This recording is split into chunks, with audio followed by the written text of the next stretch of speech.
Warren Buffett, Steve Job, Alexander the Great, இப்போ ஜுன்ஜுன்வாலான்னு சொல்லி ஷேர் மார்க்கெட்ல 13,000 கோடிக்கு சொந்தக்கார். அவர் சாகும்போது சொல்றாரு, my worst investment is my health. I would recommend you all to invest most in health அப்படின்னு சொல்லிட்டு செத்து விட்டார். 13,000 கோடிக்கு அதிபதி. ஸ்டீவ் ஜாப், வர்த்தக உலகத்திலே பல கோடிகளை குவித்து விட்டேன், நான் ஒரு உலக பணக்காரன், ஆனால் மருத்துவமனையிலே இன்றுதான் நான் உணர்கிறேன் என்னிடம் இருக்கின்ற பணம், என்னுடைய புகழ் அத்துணையும் என்னுடைய மோசமான உடல்நிலைக்கு முன்னால் செல்லா காசாகிவிட்டது. அந்த மருத்துவ உபகரணங்களின் சத்தம் மட்டுமே எனக்கு கேட்கிறது. என்னுடைய உடல் வலியை என்னால் தாங்க முடியவில்லை.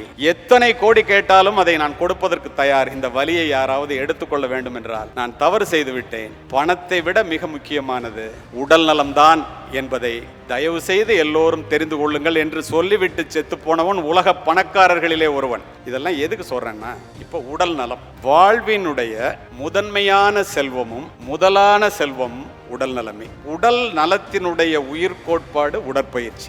ஒரு மனிதன் மனதை மட்டும் வளர்த்து கொண்டு உடலை வளர்க்காமலோ, உடலை மட்டும் வளர்த்து கொண்டு மனதை வளர்க்காமலோ இருந்தால் நண்பர்களே, அது ஒரு நிறைவேறாத வெற்றியாகத்தான் இருக்கும். ஒரு மனிதன் ஆளும் வளரணும், அறிவும் வளரணும், அதுதான்டா உலகம். பட்டுக்கோட்டை கல்யாணம் சொல்லிட்டு போயிட்டாரு. அப்போ நம்ம இந்த உடலை வளர்த்துக்கணும் அப்படின்னா என்னது?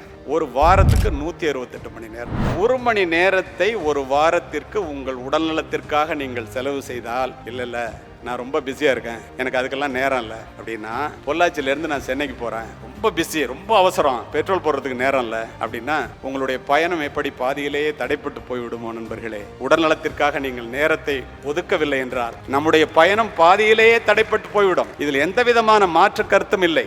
இதை புரிந்து கொள்ள வேண்டியது நாம் தான். ஒபிசிட்டி பற்றி பேசுறதுக்கு டாக்டர் கான்ஃபரன்ஸ் ஒன்று ஒரு வாரத்துக்கு முன்னாடி திருச்சியில் உள்ள எல்லா டாக்டர்ஸும் அதை ஆல் இண்டியா லெவலில் ஏற்பாடு பண்ணியிருந்தாங்க. அதில் நான் பேசினேன். நான் சொன்னேன், த shortest root to the graveyard is exercise அப்படின்னு சொன்னேன். ஒரு டாக்டர் எந்திரிச்சு கேட்டாங்க, அது எப்படி சார் எக்ஸசைஸ் பண்ணா ரொம்ப நாளைக்கு உயிரோட இருப்பாங்க, அது லாங்கஸ்ட் ரூட் இல்லை அப்படின்னு கேட்டாங்க. நான் சொன்னேன், அப்படி இல்லைங்க, ஏன் ஷார்ட்டஸ்ட் ரூட் கிரேவ்யார்டுன்னா, எக்ஸசைஸ் பண்ணி உடம்ப நல்லா வச்சிருக்கிறவன் உட்காந்தாரு செத்து போயிட்டாருன்னு செத்து போயிடுவான், ஆஸ்பத்திரிக்கு உங்கள்கிட்ட எல்லாம் வரமாட்டான். ஆனா எக்ஸசைஸே பண்ணாம இருக்கிறவன் வீட்டுல இருந்து ஹாஸ்பிட்டல் போய் ஹாஸ்பிட்டல்ல இருந்து கிரேவ்யார்டு போகணும். அதனாலதான் அது லாங்கஸ்ட் ரூட், இது ஷார்ட்டஸ்ட் ரூட்னா எல்லா டாக்டரும் ஒத்துக்கிட்டாங்க. இப்போ இந்த உடல் நலம்ங்கிறது எவ்வளவு அவசியங்கிறதுக்கு இதை தவிர உங்களுக்கு நான் இன்னும் சொல்லி புரிய வைக்க வேண்டிய அவசியமே இல்லை. மாபெரும் மனிதர்கள்லாம் உடல் நலத்துல தோற்று போறதை நான் பாக்குறேன். எல்லாரும் வசதி வாய்ப்பா இருக்கீங்க, எனக்கு நல்லாவே தெரியும். தயவு செய்து உடல் நலத்தை பார்த்துக் கொள்ளுங்கள். அதுதான் நம் பிள்ளைகளுக்கு கொடுக்கிற சொத்துக்களை விட மிகப்பெரிய சொத்து நம்முடைய உடல் நலம்.